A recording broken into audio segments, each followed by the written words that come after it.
ഇനി ഈ സംഭവത്തെക്കുറിച്ച് ആശുപത്രി ജീവനക്കാരുടെ ഇന്നത്തെ പ്രതികരണം നമുക്കൊന്ന് കേട്ടുവരാം. ഇന്നലെ സംഭവിക്കുന്ന ഒരു ചെറിയൊരു സ്മെല്ല് പോലെ വന്നിട്ടുണ്ടായിരുന്നു. പിന്നെ നോക്കുമ്പോഴത്തേക്കിനും ഞങ്ങൾ OP ടിക്കറ്റ് കൊടുക്കുമായിരുന്നു. അപ്പോൾ ഒരു ചെറിയ ഒരു പുക വരുന്നുണ്ടായിരുന്നു UPS റൂമിൽ നിന്ന്. പിന്നെ അപ്പം തന്നെ സൗണ്ട് കേട്ടെന്ന് പറയുന്നത് അങ്ങനെ ശബ്ദം ഉണ്ടായിട്ടൊന്നുണ്ട്. ചെറിയൊരു സൗണ്ട്. അത് നമ്മൾ OP ടിക്കറ്റ് കൊടുക്കുന്ന തിരക്കിലായിട്ട് കഴിഞ്ഞു. പുക കണ്ടപ്പോഴത്തേക്കിനും പിന്നെ എല്ലാവരും വന്നു, വിളിച്ച് ആൾക്കാരൊക്കെ അറിയിച്ച്. പേഷ്യൻസ് എല്ലാം പുറത്താണല്ലോ, റെഡ് ഏരിയയിലാണ് ഉള്ളത്.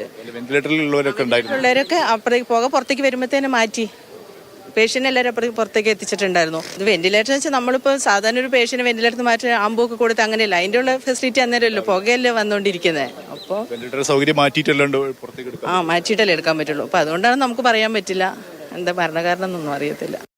എല്ലാവരും കൂടി സെക്യൂരിറ്റി സ്റ്റാഫ് എല്ലാവരും ഡോക്ടർമാർ എല്ലാവരും ഇപ്പോഴേക്ക് നാട്ടിലുള്ള എല്ലാ പ്രദേശത്തുള്ളവരെല്ലാവരും എത്തി നമ്മൾ അത്രയും സുരക്ഷിതമായി എല്ലാ പേഷ്യന്റിനും എല്ലാ സ്ഥലത്തേക്കും പെട്ടെന്ന് നമ്മൾ മാറ്റി. മറ്റുള്ള ഒരു പേഷ്യന്റിന് ഒരു അപകടം പറ്റാതെ നമുക്ക് പുറത്തെത്തിക്കാൻ പറ്റിയത്. സമാനമായ അല്ലെങ്കിൽ ഇങ്ങനെയല്ല എങ്കിൽ പോലും ഈ CPU അവിടെ ഇല്ല ഇതുവരെ ഉണ്ടായിട്ടില്ല.